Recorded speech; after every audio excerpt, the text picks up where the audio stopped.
Welcome to this edition of The Rhody Reporter. I'll be your host for the segment, Mark Zaccaria. The COVID pandemic snuck up on us at the beginning of 2020. The effects were magnified by the strident cries of the 24-hour news cycle and by the reflex response of political leaders to take charge at all costs. This is not any kind of an attempt to minimize the downside risks of the China virus unchecked.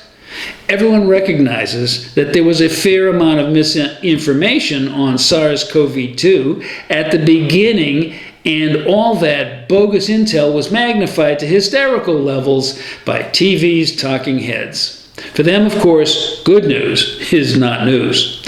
In retrospect, though, it turns out that many of the deaths first attributed to the pandemic were later analyzed to be from other pre-existing conditions. You may recall that Connecticut Governor Ned Lamont suffered a PR fail when he listed the death of a months-old infant as due to the virus.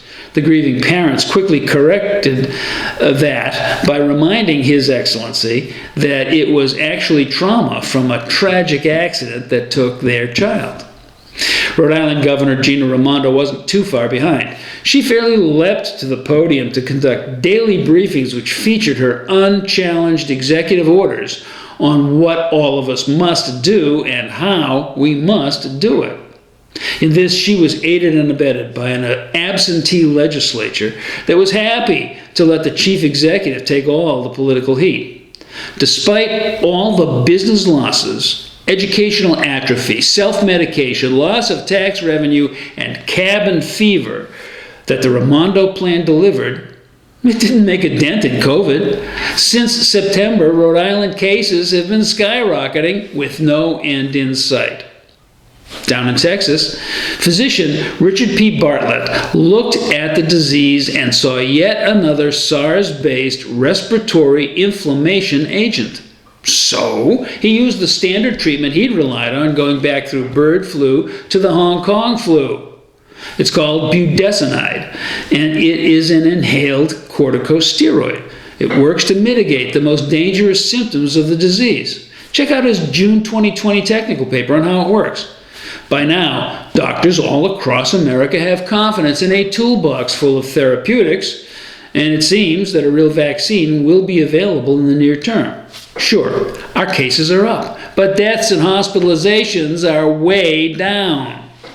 Yet, governors with something to prove keep talking about closing restaurants, gyms, hair salons, and churches. But it's all for your own good.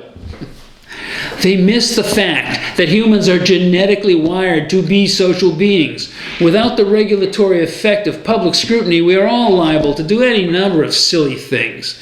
In a social context, however, we are capable of teaming up and doing great things. The governors with something to prove just can't accept that ordinary folk can think for themselves, though. So they keep trying to act like angry parents rather than guardians of freedom.